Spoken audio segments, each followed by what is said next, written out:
Miss Amazing Chefs, how are you doing? Today I will be cooking for you our favorite sticky glutinous rice, or this is how we call malagkit in Tagalog. Okay, let's now start. First we will wash the glutinous rice and cook it. Add in 1.5 cup of water to cook. Okay, while waiting for the glutinous rice to cook, let us now heat the pan and pour the fresh coconut milk. This is 1.5 cup. Okay, let's just mix this thoroughly.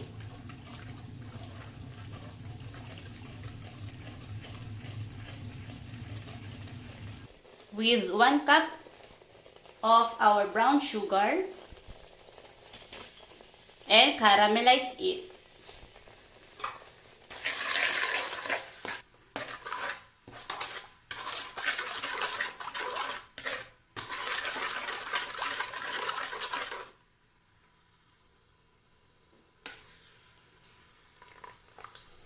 Let us sprinkle some salt to balance the flavor or the sweetness. Just when loving a person. Just cook this until it becomes thick.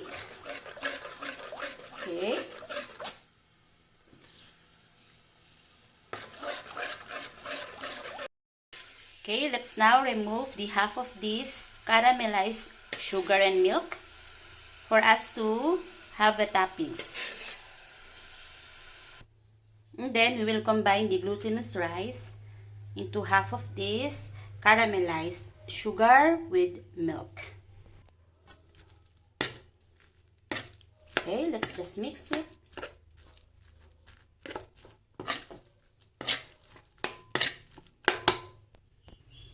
Okay, we will transfer this into our baking pan, cute baking pan.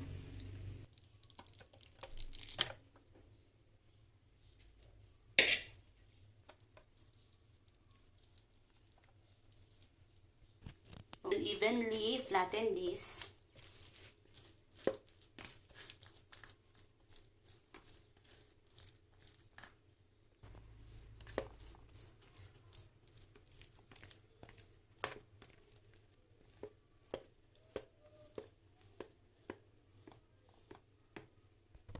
And pour in our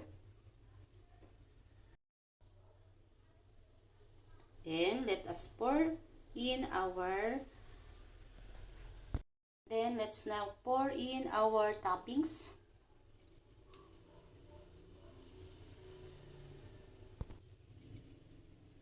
And do it like this, guys.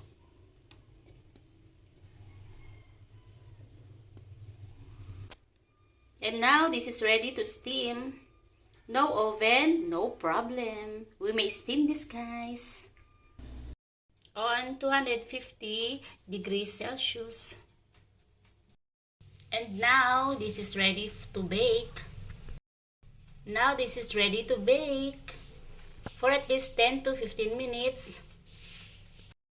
Okay, let's scrape this on the side and serve it hot.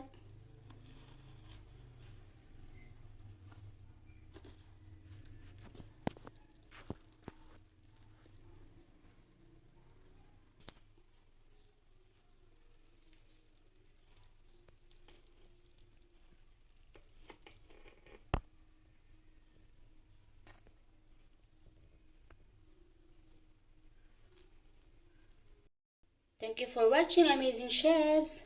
Until next time. For those who are new to this channel, don't forget to please subscribe on Vies Cookworks.